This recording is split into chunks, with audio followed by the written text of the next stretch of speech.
Okay, so hi, this is my first VA interview with one of my ex-trainees, actually, James Forbes. And I'm doing these interviews because I want people who are considering becoming VAs to see that you don't have to be, no slight on James, you don't have to be anything special to be a VA. Anyone can do it. And I thought it would be nice to have interviews with people to find out whether freelancing was how I thought it would be, really. As well. So I met James last year. James actually lives in Brighton near me, and he contacted me because he discovered I was also local and took me for coffee and we had a chat. James had already set up his business, so he'd got a website, but I needed some guinea pigs, really, some testers for my new course. So I asked James if he would like to do that. And he did, and then he set up, and I think James has been a VA for about a year now. So I'll pass you over to James, and James will tell you a little bit more about himself. Okay, so James, yeah, if you can sort of just run through your current setup, what you're doing, and that'd be great. Well, basically, I'm James. I've been doing it now for a year. I started off in just my little home office in my spare room with a laptop, a printer, and a lot of oomph to get up and go. I'm partnered. Don't have any kids. Got 2 dogs. So I'm not of the traditional PA/VA sort of style. I'm a man for a start, which is a unique selling point on my behalf. But yeah, that's pretty much where I come from. I'm a travel agent by normal trade. So I took a complete leap of faith to change direction and start up as a VA, especially coming from a travel agent background. So that was your background, wasn't it? What were you doing anything else before then? Or you were a travel agent for many years, weren't you? Yeah, for 20 years I was a travel agent. Looked after small to medium companies. So I did have all the skills necessary because I looked after the company from start to finish, from bookings, report, building a spreadsheet, all the sort of stuff that I suppose what I'm doing now, I used to do, but with the travel aspect to it, which is what my niche is now. My niche in VA is travel. I do business travel on the side. So I just kind of broke down. You weren't like a secretary or something, were you? So it's not like you've come from a traditional sort of. No, not at all. So it was completely new to me, starting up in that respect. I think for what I did is I broke down all my skills. It's like, this is what I do on a daily basis. I do this, I've got Excel knowledge, I've got Word knowledge, so it's like, okay, I've got all of these skills already. It's just need to hone them down to then become more, to put it into the classical PA style or VA to be able to offer it to clients. There was a lot of training involved. I needed to learn some of the, for example, learning free agent and learning zero, just so I had the credit control skills behind the scenes. So when clients, that was especially from clients asking me, oh, can you do this? It was like, I don't know how to do it now, but I can do. I will learn it and I'll come back to you. And that's what it is. So this is stuff that you've learned on the job. You didn't learn this before you decided to become a VA. No. It was. I didn't. Only when someone came and goes, oh, can you do this? And it was like, yes. And then how hard can it be? It is. It's about learning. As long as you've got the willingness to learn, that's the main part. Yeah. You need to have a drive to succeed and the willingness to learn. And I think you said you've been a freelancer for about a year now. That's correct. Yeah. A year and 3 months. Excellent. Yeah. So what was it that made you decide to become a freelancer? Oh, I was sick and tired of being a slave to someone else's work hours. And every year, my targets go up. You hit your targets, and then the next year it's even higher. And before I realized it, I was working nearly 12 hours a day just to make someone else happy, and I was becoming unhappy. Yeah. So it all boiled down to, I went on holiday with my other half. We went to South Africa, and it was a few days before coming back. You get that dread when you used to work for someone else. You get that dread coming home. You think, oh God, here we go. Yeah. And then Rob and I were saying, so how can we make this work so this doesn't have to feel like this? And because he's a small business coach, runs his own company, do something for yourself. And I was like, well, what can I do? I'm a travel agent. I can't just set up a travel agency just like that. So that's when I started exploring more avenues, and the virtual assistant was the one that seemed to pop up. Excellent. Okay, and so at the moment, what kinds of services are you offering to what kinds of people? Because it's not all travel agent stuff, is it? No. I'd say the majority of mine is work. I'm doing credit control. You Sorry. froze then. Oh, You froze and broke up then. So you said the main part of my work is. Is virtual assistants based. The travel is quite a small percentage at the moment. I look after quite a few, various different companies. One being a co-working space in Brighton. I look after the memberships, their email system, calendar, booking the meeting rooms. So it's quite a varied role. I go there twice a week into their office, and I am the face of the company.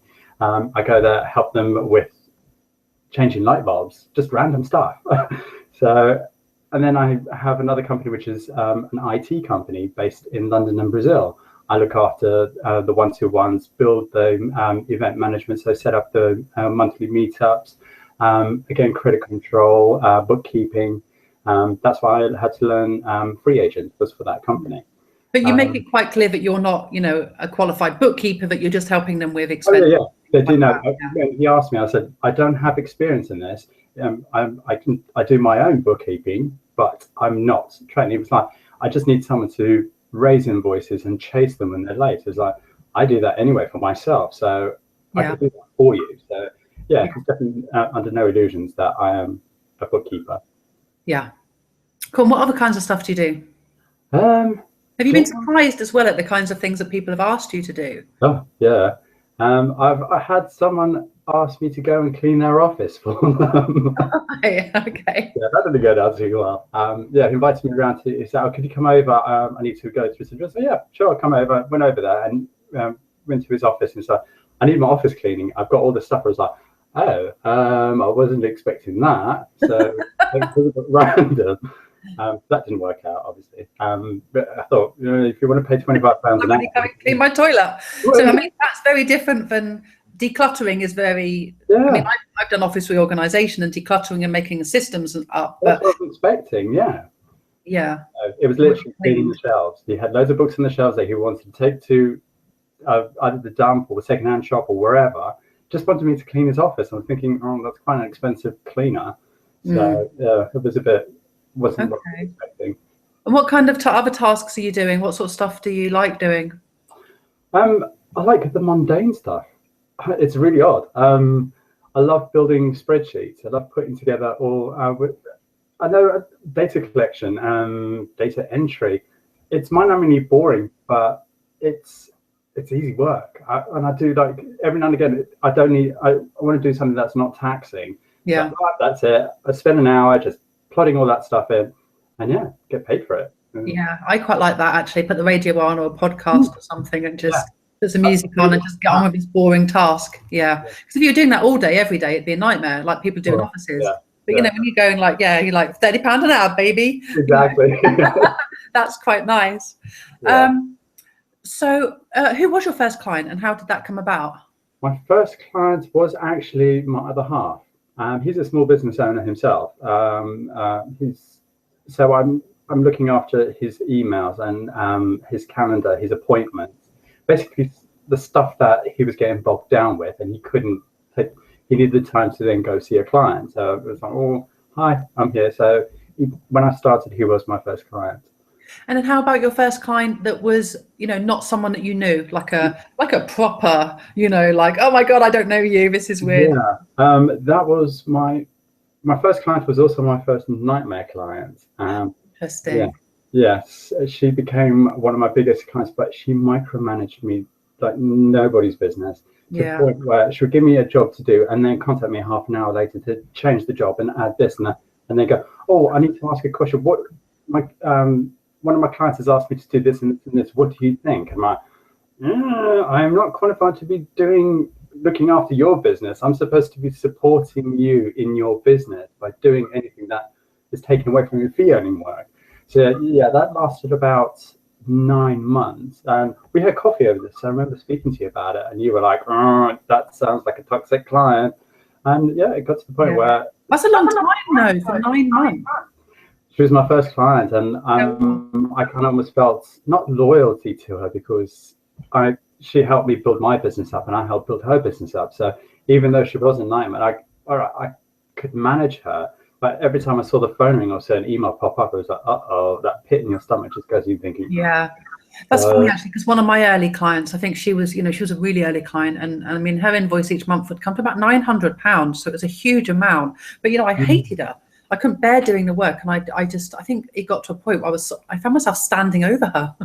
Yeah. And I thought I was actually going to attack her. I just thought, I can't bear this. This is not why I went freelance. And people often say, oh, you have to take every bit of work you can. And that's scary at first, because you're not used to it. You're not expecting that. You think, I'm going to go freelance, it's going to be fab, and you don't.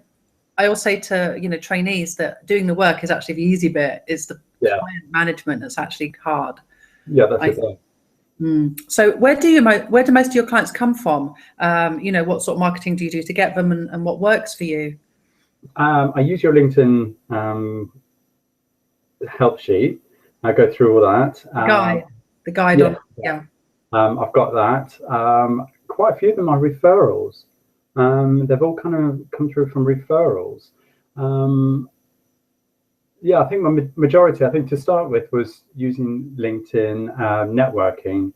Just get yourself out there, get yourself known, just be helpful to people. That was the main thing. As people could see what you could offer. That was me, because you go to someone, a virtual assistant, they're like, oh yeah, okay, and you can see it glows across the eyes, and thinking, oh, okay, what does that mean? But you can offer them something that makes sense to them, and like, actually, that I do need that. Giving them examples. Yeah, examples, or even if I've offered people a 3-hour consultation and then help them with a bit. And sometimes I do a small bit of work for free, just so they can understand. And then they come back to me. Oh God, I've just told my trainees never do any work for free. No, it's only probably about 20 minutes, if that. Okay, I'm like, no, never. Now I do an interview with you, and you've just maybe right at the beginning. I don't know what I'm talking about. No, honestly, that was at the beginning, when it was kind of like, well, I've got the time, I've got all these resources, but I don't have the business. So for me, it was to show what I could do, and touch wood, they've actually come on board and they've become a bigger client. Okay, so it might work for some people, but it's I would say don't do it, because it can suddenly everyone wants everything for free. And I would draw the line if they started taking the piss with that. They'd be like, oh, sorry, that's not happening. I think now I'm more established. I've got more confidence. I can draw the line and go, okay, you get initial 1-hour consultation free, and then discuss from there what we'll do, how much it will cost, etc. But to start with, I was I was trying to bring in as much business as possible where I could. Was getting clients easier or harder than you expected? Harder. It was harder. I think I was naive when I first started, thinking, oh yeah, they'll just come pouring in, and not realizing that it is quite difficult to break into people's psyche, as to kind of go, oh, work with me, and they're like, oh, why should I work with you? It's almost, you almost get interviewed every single time with the client.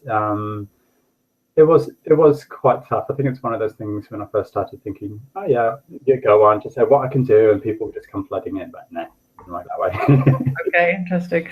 And what sort of pricing works for you? Do you have different structured pricing, or retainers, and all? What have you got? A mixture. I have ad hoc, which is £25 an hour, and then I have retainers, which I offer discounts on. I've just told people not to offer discounts on the retainers as well. I can't. That's it. I'm terminating this interview. I recommend, you see, that you do the retainer to secure your time, rather than you'll get discount off it. Yeah, because then sometimes that time could be booked by someone else. Oh, okay. Ooh, that throws that one coming. No, unfortunately, I've taken sure. An hour. You could edit it out if you want. Yeah, I do use retainers as well, just so I know how many hours I've got booked over the course of the month, and they pay up front, just so they get the guarantee X amount of hours to them.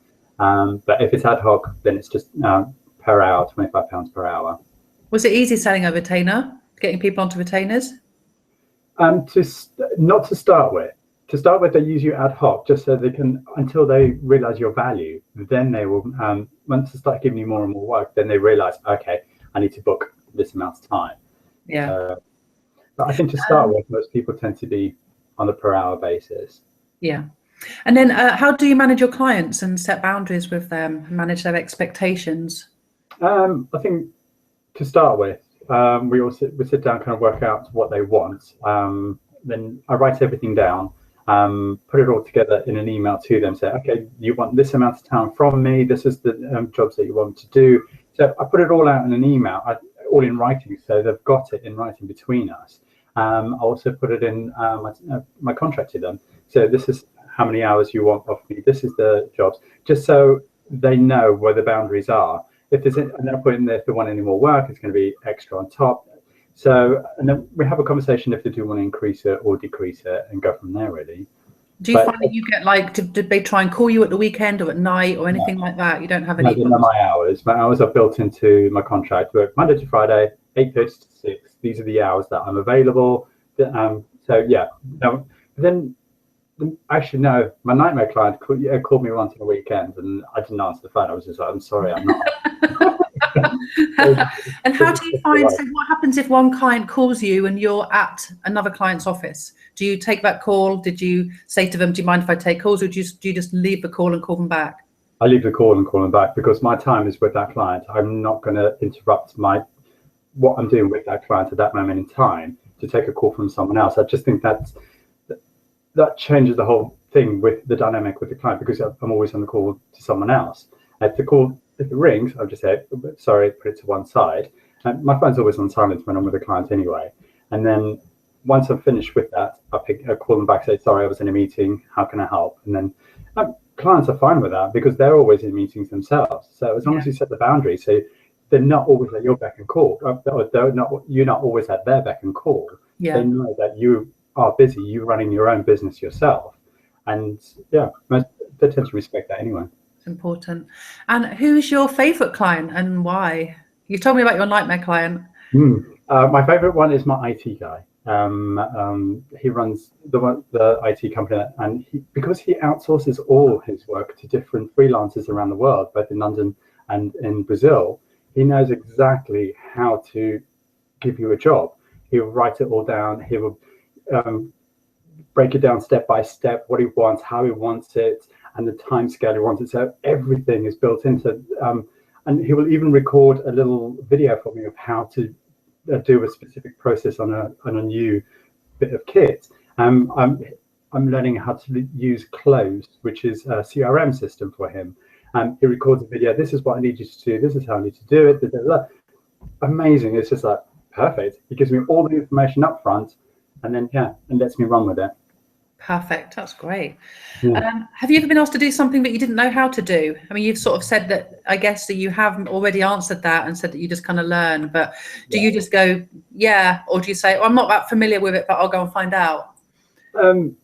Yeah, I tend to sometimes go, I say I'm not familiar with that specific system, but I do use other systems equivalent. So I'll be more than happy to go and research that and see if I can help. And everyone's been fine with that. Yeah, because they see that you've got the willingness to learn. That you're not like, oh no, that looks a bit too complicated. They're not.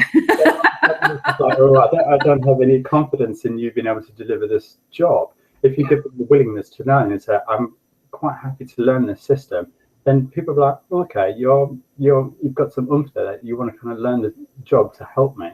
Yeah, I found that same. I've had the same experience actually. What did you think being a VA would be like? Were you right? Has there been any surprises along the way? The majority, I think, has been what a VA is. I did a lot of research before I kind of jumped into the VA business, so I kind of understood what the role would be about.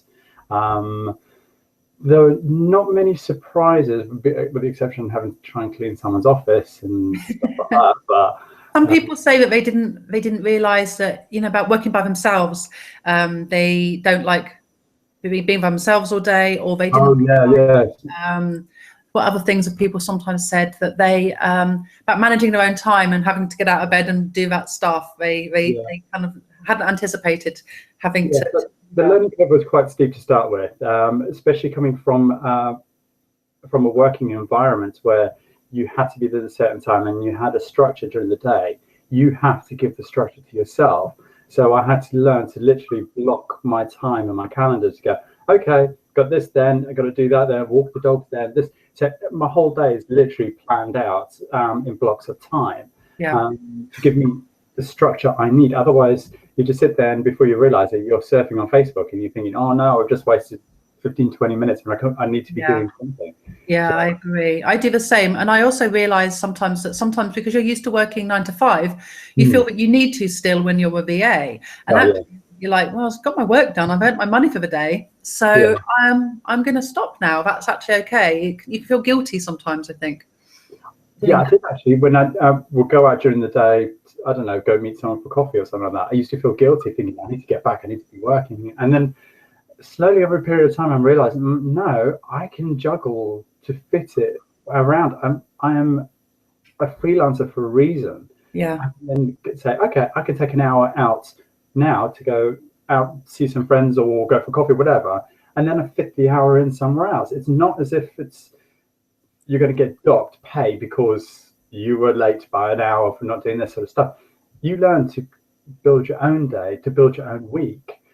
If you work an extra hour later, so you finish at 6 o'clock as opposed to finishing to 5, however you want to structure your day, do it. It's for you at the end of the day. I actually met up with one of my clients in London. She was there for the day. She was there overnight actually, and we were having coffee and talking about stuff most of the afternoon. And she's like, "So I'll be going back to the hotel and working most of this evening." She's like, "Because I like that, and that's she can do it fine, not a problem." So it's. I think a lot of things about being a VA are about being a freelancer as well, aren't they? Managing time. And are you enjoying being a freelancer? What's the best thing about it so far? The freedom. Yeah. The freedom. A classic example is I've just booked to go to South Africa for a month, and I'll be able to work in South Africa for a month. So I've never had that before. The maximum you could ever go away was like 2 weeks before and that was all you allowed. Now I can go, I can go away for longer. I'm pushing the boat out. So next January, I'm going away for a month. Marvelous. Taking my laptop, taking my life with me, just going to plug in, spend 3 hours a day working on what I need to do. And the rest of the time is mine. And I'll be somewhere hot and sunny in the middle of winter. Yeah, nice. The nice thing as well, actually, about here in the UK is that, I went to Tenerife and I did a bit of work out there, but actually I could live out there for cheaper than I could out here. So any money I made, would be in UK money, but I'd be spending it in euros and it's cheaper the accommodation. So I'd actually making more money by living and staying abroad and doing my work abroad, which was weird. That's what I've noticed the last time I went on holiday. It was, you're making more money than what you're actually spending in comparison to in the UK. So to have that sort of freedom to be able to travel, that's a big plus as a freelancer. You call the shots. You're your own boss. Yeah, you're the big cheese now. Yeah, exactly. No one else can tell you what to do except you. And that's an amazing feeling. To start with, it was a bit weird because I was not used to having such control over my working life. But now it's like, I can do what I want to do. I can take a week off if I wanted to. Why would I? Yeah. I could take a day off. I could work on a Sunday if I wanted to. It's because I want to do it as opposed to being told you have to work that time. So it's the freedom that you get from being a freelancer is the main thing. Yeah. And what's the hardest thing about being a freelancer so far? The hardest thing is working out where the next paycheck is coming from. That's the hard part. It's learning, especially if you've got loads of retainer clients, perfect. You kind of know month on month what you're getting. But I did find that really tough to get used to because when you worked for someone else, you knew you had a set monthly wage. You could plan almost a year ahead on that wage. But as a freelancer, it is difficult because you have clients that come and you have clients that go. So your wage month on month will fluctuate. So you never have a full understanding of how much you'll be earning in 3 months from now or 5 months from now. A touch wood, you'll be earning more. But there are times if a client decides to leave you, then Yeah, because there's quiet periods as well. You know I used to do an event in August, so that was fine because August can be quiet, you know, because people are on holiday, etc. And also I found Christmas can be quiet.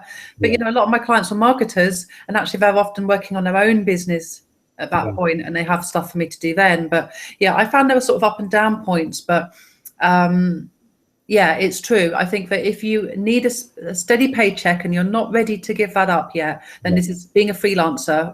You know, we say being a VA, but it's being a freelancer, not for you. And I think that people shouldn't do it. And that's why I wanted to do these interviews, really, so people can see what the reality is actually like. Yeah, definitely. Read everything that they want, but actually somebody saying this is what it's like is much different. Yeah. Cool. So I've just got a couple more questions, and then then I'll let you get on with your day. Sure. So, James, is there anything you miss about corporate life, working in an office? I miss the banter. Do you? Yeah, I did. You were saying earlier on about working from home. It can be it can be isolating at times, which that is a tough part to deal with. But then, being a freelancer, I can go out, see friends for lunch. I've learned to build in other stuff in my day to make it more, to add more social aspects to it. I go to the Skiff. I go, or the Skiff, which is a co-working space. I go to the gym. I fill the day now with stuff that gets me out the house, that surrounds me with people. I think the toughest part to start with was talking to the 4 walls and 2 dogs that don't understand what I'm talking to them about. Yeah. But you do have 2 very cute dogs. And what were your top 3 tips for anyone thinking of taking the first step into freelancing? What's the 3 bits of advice that you would give? I would say the first one is just do it. You will never be 100% ready. There will always be something that you need to learn. But I would just say just do it and go from there. That's the main one. If you don't take the first step, you will never know whether it's for you or not. Second one is keep learning. Always keep learning, because you can never stagnate as a freelancer. Otherwise, you're not competitive. And third one, I'd say network. Get out there, meet people, get yourself known in your area. Go to the local business events, speak to other micro businesses. So people know who you are. And before you realize it, referrals start happening. It's how it goes. Once people start getting to know who you are, people like doing business with people. So get yourself known. Yeah, I think that's important actually, because my ideal client is a marketer or a social media consultant, and they're not necessarily local. You know, none of my clients, those types of clients were, but I did get other types of inquiries, you know, I still do, from people that are local, because other people have referred me, they've seen me on Twitter that I'm local, etc. So even though I think, you know, we are virtual and we can work with anyone in the world, the reality of it is that you do get local work as well. I agree. I would say 50% of my clients are local and 50 aren't. My main client is the IT company, which they're based in London and Brazil, so they're not local, but the rest, quite a few others are local. And then because they know me, I've spoken to them, they've seen me out at networking events, or they've picked me up from the internet, and just meeting them for a coffee and just having a chat. And then people, so I would say just because you're virtual doesn't necessarily mean ignore your local area, because there's a lot of businesses in the local area that could benefit from having business support from yourself. Yeah, excellent. That's all my questions. Thank you. Thank you so much, James. Thank you. Like I said, I think that it's really helps for people to see, you know, that other real people do this, and that these are the challenges, this is the things I come up against, and that, you know, whether it is or isn't for them. So yeah, thank you very much for your input on that. That was marvelous. Well, I hope it helps. I hope it helps some people. No, fantastic. Cool. And I'll see you in the Facebook group. All right. We'll see you later. Take care. Bye. Bye.